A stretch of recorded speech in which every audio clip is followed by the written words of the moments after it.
Live from clickorlando.com and WKMG, we're getting results in your neighborhood. Now it's 6. Now at 6, fake text messages tricking drivers who use Central Florida's toll roads to hand over their personal information. This is often the entry point into your life getting a lot worse because they'll collect small pieces of information.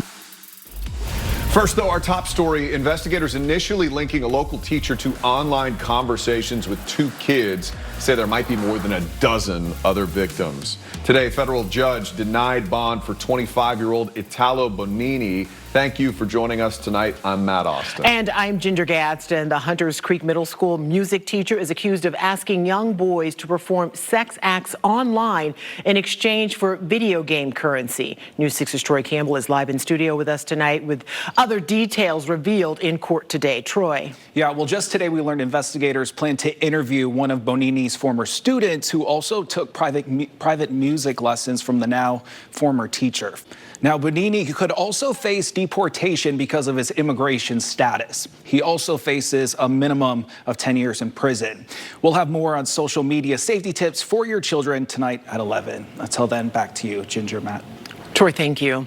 Now at 6, new charges for a man already sitting in jail on a first-degree murder charge. Ronald Davis is accused of beating an 85-year-old woman to death inside of her Orlando home. Tonight, detectives are connecting him to another crime that happened 3 months ago. News 6's Catherine Silver uncovered the connection in newly filed court records. Well, tomorrow, people living in Volusia County are going to notice that flags are at half staff. It's to honor Captain Jonathan Campos, the Ormond Beach native, and Embry-Riddle grad, who was among those killed last month when his plane collided with a U.S. Army helicopter right outside of Washington, D.C. 67 people in total were killed. All major pieces of the plane and helicopter have been recovered. What caused the collision remains under investigation. New at 6, a bill just filed in Tallahassee could get in the way of Daytona Beach's new gun safety plan.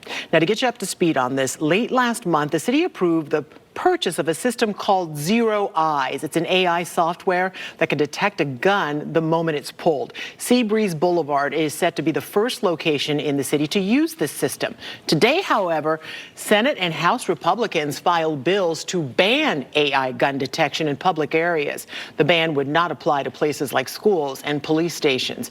Senator Blaise Ngolia posted about his bill to Twitter, saying using AI to detect firearms is a, quote, technological infringement upon both our Second and Fourth Amendment rights. Representative Monique Miller of Palm Bay filed an identical bill in the House. The legislative session starts Tuesday, March 4th. Also new at 6, a surge in arrests for camping violations. This comes as new state law impacting people who live on the streets turns a month old. According to the Orlando Sentinel's tally, in January alone, 25 people were arrested in Orlando. 18 of them have been found guilty and sentenced to 2 days' time served in the Orange County Jail. The charges one person were facing were dropped, and the remaining cases are ongoing. This story brought to you as a part of a collaboration between News 6, the Orlando Sentinel, and other local outlets to bring you in-depth coverage of the new homeless law. You'll find those stories at clickorlando.com. And it's no secret Orlando has a homeless problem, which is why city and community leaders have been trying to come up with some solutions. A meeting was held this afternoon at Orlando City Hall to discuss a new shelter. News 6 reporter Laverne McGee was there. The lightning detectors will remain active in more than a dozen Orlando area parks and ball fields. Lightning has been detected in the surrounding area. Please stop all activities and head indoors. The city voted earlier today to renew its contract with its current provider, Perry Weather. Now, the company has detectors in 19 city-owned parks, including Lake Eola. The city tells us the detectors can measure the atmosphere and predict the likelihood of lightning up to 10 miles away. The new contract will last for 3 years. And Florida is, of course, considered to be the nation's lightning capital. One of our many things we brag about. I know, exactly. Not really bragging, though. Environmental tech company AEM found that Florida saw the most flash density in 2024, or strikes witnessed per square mile. 5 deaths are also being blamed on lightning, so it is a real problem. Right now at clickorlando.com, you can read more about how to keep you and your family safe during thunderstorms. Find this article by searching the word lightning. We still have a lot more ahead coming up on News 6 at 6. First, fake text messages trying to trick drivers who use Central Florida's toll roads. A viewer, several people in our newsroom, and one of our investigators who got the text message will explain how it's designed to rip you off. Hey guys, we are still watching the fog out there. It's already here for us along the Flagler and Volusia coastline. Dense fog advisory is in play. We're going to pinpoint that and talk about when we could really shatter some records, guys, in a few minutes. And coming up online at 6:30, hate groups are festering in Florida and recruiting on college campuses. And more than 500,000 people have packed up and moved out of Florida. The state most of them are now calling home. That's ahead at 6:30. Join us live on clickorlando.com, YouTube, and the free News 6 Plus Smart TV app. You're watching News 6 at 6, getting results for Mineola, Lake Mary, and all of Central Florida. We'll be right back. This portion of the news is sponsored by Advent Health, helping the communities we serve to feel whole. Stream News 6 whenever you want. Sponsored by T-Mobile. Watch news, weather, and special investigations on your time. You can even tune in to your favorite News 6 podcast. Download News 6 Plus to your smart TV now. So we are digging into a growing scheme targeting people right here in Central Florida. Yeah, it starts with a simple text message claiming you owe tolls. But don't be fooled. It is designed to get your information. News 6 investigator Lewis Bolden has today's schemes and ripoffs alert.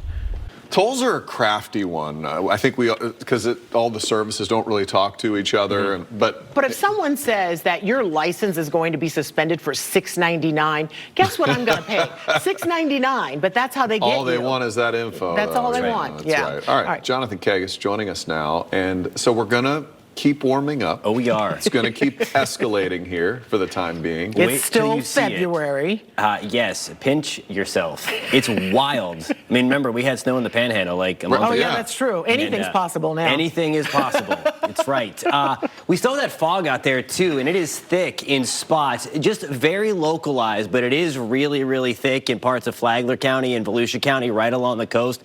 It's still that sea fog, and again, as now we've shifted our wind back out of the south, we are going to see that really develop again. You see right through Bunnell starting to get in on a little bit of it. Palm Coast and then Marineland and Flagler Beach, we're going to be dealing with that as well. Same deal in Daytona Beach and riding down the Volusia coastline. Again, we'll watch that expand inland as the evening goes on and as we start our Tuesday morning. Right now, off to a really warm end. We're back to around 80 already in Leesburg, 79 in Orlando, Melbourne. Good evening. We're back to 73 degrees. Now here's a look at your pinpoint accurate forecast.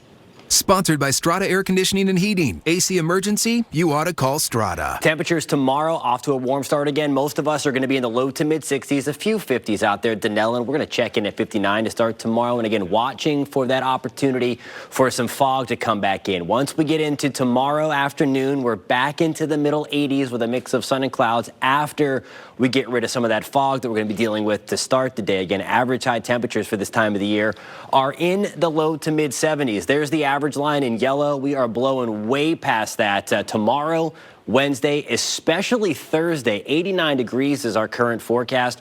We're keeping things very, very warm through the upcoming weekend as well. Now, a couple of things. We're going to be on record watch as we move into Thursday, especially.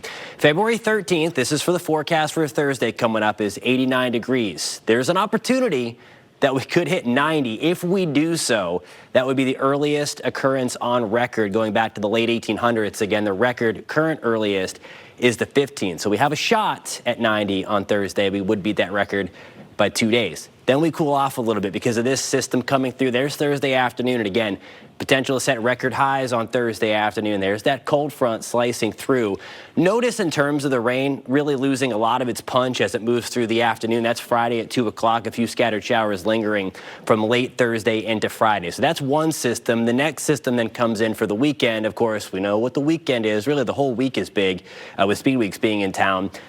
Nonetheless, we are watching for the opportunity for a little bit of rain for the 500 on Sunday. There's Wednesday, 87 degrees, 89 on Thursday. That's the record watch day, especially.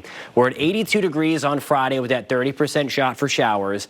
And then we're going to warm things back up a little bit both Saturday and Sunday. Right now, we have a 40% shot for a few passing scattered showers for the big race in Daytona on Sunday. Watching that closely. It wouldn't be, I feel like, 500 weekend if we weren't watching for a few showers around. Yeah, I'm disappointed you don't have a giant heart on the forecast. I mean, you know, it is a made-up holiday, but it needs to be recognized. We talked about that. I know. It we does. feel the same We way. don't get a day off of work for it. Nothing. It's not a federal holiday. That's right. That's right. This You is said true. you should show the love every day anyway. Every Just a single money day. Maybe he's not a cuddler. Oh, that's another segment. All right, Ryan's More here on now that. with sports. Brian's also making some assumptions. Not a ton of drama in last night's big game. Just the way the Eagles and their fans wanted it, right? How about that revenge against the Chiefs after falling to this team in the Super Bowl just 2 years ago, guys? We'll hear from the MVP coming up on the other side, and why a Magic rookie is preaching patience as the team nears the All-Star break. Tristan De Silva's thoughts when News 6 at 6 returns. One of our insiders, right? Yes, and honestly, a nice thing that you guys do, and it pulls us in even more. Really appreciate that. Next, ET. Kendrick Lamar makes Super Bowl halftime history. Plus, I don't know if I was PG-13 here. we're with the stars getting game day hype. It's ET, the Super Bowl. Next, ET. Tonight at 7 on News 6. Just as predicted by most people on this desk. You called it. Did you call it? He did. Well, was anybody recording when you guys asked? 'Cause, no, I said the Chiefs would win. I tacitly said the Eagles would win, but I wasn't that confident. You weren't like, blowout. Yeah, nobody saw this coming at all. Yeah, look, the dust is settled, but not the shock. The Eagles are knee-deep in plans for Friday's parade in the city of brotherly love, hours after a near-flawless performance in a Super Bowl dismantling of the Chiefs. So UCF will host Iowa State on Tuesday. That's a big one. They're all big these days. And then the Gators are up to number 3 in the nation on the hardwood. Yeah, They're a real contender They this beat year. number 1 Auburn over the weekend. So, All right. Thanks, Ryan. Catch more local news on your News 6 Plus Smart TV app. That is coming at you next. We'll see you back here online at 6:30. Bye.